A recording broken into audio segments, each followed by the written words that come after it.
Bueno, vamos directos al grano. Bienvenidos a una nueva exploración, donde cogemos textos milenarios y les damos una vuelta para entender su impacto hoy en día. Hoy tenemos entre manos algo absolutamente fascinante. Vamos a meternos de lleno en la sexta aliá de la Parashá Naso. A ver, si uno lee este texto antiguo así por encima, la verdad es que parece increíblemente redundante, casi como si al editor se le hubiera olvidado recortar unas cuantas páginas. Pero claro, lo que se esconde detrás de toda esa aparente repetición es literalmente una clase magistral sobre la naturaleza humana y el valor inmenso de la individualidad. Es un misterio brutal disfrazado de texto repetitivo. Así que para desgranar todo este misterio, vamos a usar los 4 niveles clásicos de comprensión. Primero, el peshat, o nivel literal. Segundo, el remez, la intención interior. Tercero, el drash, donde hablaremos del peligro de compararnos. Y cuarto, el sot, las frecuencias espirituales únicas, para terminar entendiendo el peso real que tiene lo más pequeño. Empecemos por el principio. Nivel 1. El misterio de la repetición. Pongámonos en situación. Llega el momento de inaugurar el santuario y los líderes de las 12 tribus de Israel empiezan a traer sus ofrendas. Hasta aquí todo normal, ¿verdad? Pero la Torá, que ya sabemos que normalmente es súper precisa y ahorra cada palabra como si fuera oro, hace algo rarísimo. Empieza a describir cada ofrenda líder por líder, una y otra vez. Y claro, esto nos obliga a hacernos una pregunta inmensa. ¿Por qué repetirlo 12 veces? Si estamos ante un texto capaz de resumir leyes complejísimas en una sola frase, ¿por qué dedicar decenas y decenas de versos para contar literalmente la misma historia una y otra vez? Y cuando decimos la misma historia es en el sentido más literal que nos podamos imaginar. Eran ofrendas absolutamente idénticas. Estamos hablando de los mismos objetos de plata y oro, las mismas cantidades exactas de harina y aceite, los mismos animales para el sacrificio físicamente. No había ni una sola variación entre lo que trajo el primer líder y lo que trajo el 12º. Es decir, una redundancia material absoluta. El mismo set 12 veces. Y aquí es donde pasamos al segundo punto, el peshat, o el espacio individual.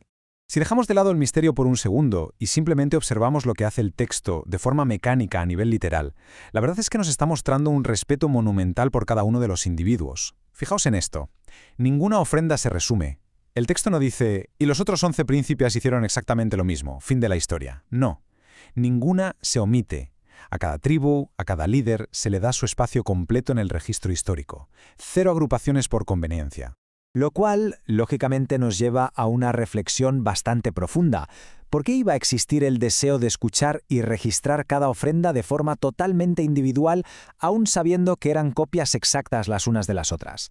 Bueno, esto nos invita a pensar que, incluso cuando la acción externa es idéntica, el simple hecho de atestiguarla individualmente otorga una dignidad inmensa. Una dignidad que, desde luego, se perdería por completo si simplemente hiciéramos un resumen masivo de los hechos. Vamos a profundizar un poco más. Tercer nivel, el remez, la intención interior. Si lo miramos desde una perspectiva más psicológica, más enfocada en la experiencia interior, nos damos cuenta de algo clave. 2 acciones pueden verse calcadas desde fuera. Imaginemos a 2 personas rezando, ayudando a alguien, estudiando o dando caridad con los mismos movimientos exactos y las mismas cantidades. Pero ojo, porque la energía interna, esa energía que se alimenta de la intención, de la conciencia, del corazón que le ponemos, eso es lo que realmente define el acto. Al final, la acción externa es solo el envase. La energía interna es el contenido real. Y esos contenidos, seamos sinceros, jamás son idénticos. Seguro que todos podemos recordar algún momento en el que hemos hecho algo súper sencillo. No sé, servir un vaso de agua, escuchar a alguien durante 5 minutos. Pero al hacerlo, con un amor genuino, estando 100% presentes, la experiencia cambia por completo. ¿Por qué se siente tan diferente, aunque por fuera sea algo diminuto o rutinario? Pues porque el estado interno lo cambia absolutamente todo. Y esa es precisamente la gran lección del remez. Y así llegamos al cuarto punto, el drash y el peligro de compararnos. Esta capa de lectura es increíble porque conecta este texto tan antiguo directamente con un problema súper moderno. Bueno, un problema muy humano en realidad. Esa obsesión constante por medirlo todo. Los seres humanos tendemos a vivir calculando quién aportó más, quién brilló con más fuerza, quién se llevó el aplauso más sonado. Es como si viviéramos en un estado de comparación perpetua, con esa falsa creencia de que nuestro valor solo existe si destaca por encima del valor de los demás.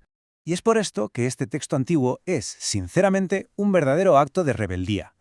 Toda esta repetición de la que hablábamos no es aburrimiento del autor, para nada. Es una declaración de intenciones. Al detallar cada ofrenda idéntica, la gran enseñanza es esta. Hay que honrar cada contribución individual sin compararla con ninguna otra. Cada alma es validada, única y exclusivamente por lo que es, no por cómo queda en la foto al lado de otra persona. Es un cambio de mentalidad brutal. Profundicemos hasta la raíz. Quinto nivel, el SOT, las frecuencias espirituales únicas. Si entramos en la visión más expansiva y mística del universo, según la tradición de la Kabbalah, vemos que aquí hay un flujo de energía absolutamente fascinante.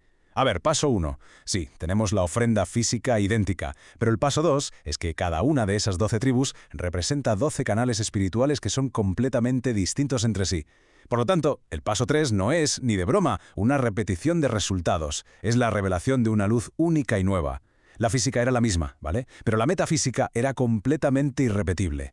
La clave aquí es entender el concepto de frecuencia interior. No nos podemos quedar solo con la métrica de lo que vemos por fuera. En su nivel más profundo, el universo no se limita a escuchar palabras o a pesar objetos materiales. El universo escucha la frecuencia espiritual de la que nacen esas acciones. Es como el sonido único de cada persona. Y esto demuestra que, en todo el inmenso tapiz de la existencia, ninguna alma y ninguna aportación es simplemente una más del montón. Todas son esenciales. Finalmente, el punto número 6, el peso de lo pequeño.